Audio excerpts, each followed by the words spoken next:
Ish presidenti i Kosovës, Hashim Thaçi, ka mbajtur fjalën e tij përmbyllëse para gjykatës Vën Haag. Gjatë fjalës së tij, Thaçi shprehu keqardhjen për viktimat e luftës, ndërsa ripërsriti qëndrimin e tij se ishte i pafajshëm dhe se akuzat e prokurorisë speciale janë të padrejta dhe plotësisht të pabasa. Thaçi vijoi mëteje duke thënë se ai nuk po bënte plane për të marrë kontrollin e Kosovës, por vendosi të kthehej në atë dhe teksa shihte se si populli i tij po shfarosej. Sipas tij, ishte Miloševiqi ai që fillori luftën në Kosovë, ndërsa populli i Kosovës donte vetëm paqe dhe liri, që nuk do të ishin bërë të mundura pa ndërhyrjen e Aleancës Perëndimore.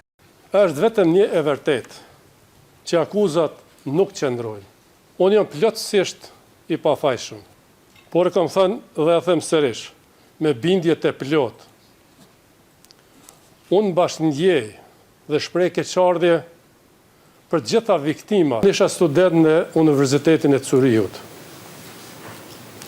Unë nuk po bëja plane si ta merja kontrollin e Kosovë. Po bëja plane si të përgatitja provimet në universitet. I vetmi njeri që po bënte plane morbide, ishte Slobodan Miloševiqi. Plane për një gjenocid tjetër, për një gjenocid të ri në Kosovë. Prandaj, si shumë qytetarë të tjerë kosovar, edhe unë me heret u detyrova të lëshoj Kosovën. Sepse regjimi Miloševiqit me kishte ndjekur.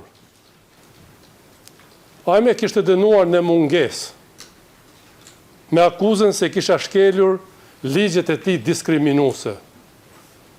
Me vonë, po i njëjti regjim do të dënoj në mungesë edhe presidentin Clinton, edhe sekretarin Albright, edhe kryeministrin Blair, edhe kancelarin Schroeder, edhe presidentin Chirac, edhe sekretarin e përgjithshëm të NATO-s, zotin Solana dhe të tjerë, dënime në mungesë. Prandaj duke i parë masakrat ndaj popullit tim, unë, si dhe shumë të tjerë, nuk mund të qëndroja indiferent.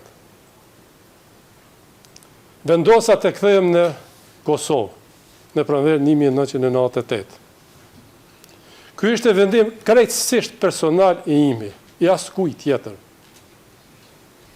Sepse nuk mund të qëndroja anash, ndërsa familja dhe populli im përballej me shfarosjen.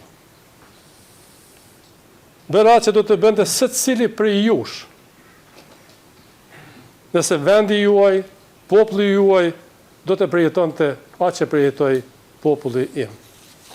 Mbrojtja në Hag për 4 ishkrerë të ushtrisë çlirimtare të Kosovës, Hashim Thaçi, Kadri Veseli, Recep Selimi dhe Jakub Krasniqi, vijon prej ditësh dhe këtë të enjte para gjykatës speciale kanë mbajtur fjalën vetë ishkrerët. Prokuroria speciale ka kërkuar 180 vite burg për ishkrerët e UÇK-s, ndërsa kërkesa e saj është cilësuar si e padrejtë nga zyrtar të lartë të Kosovës dhe Shqipërisë.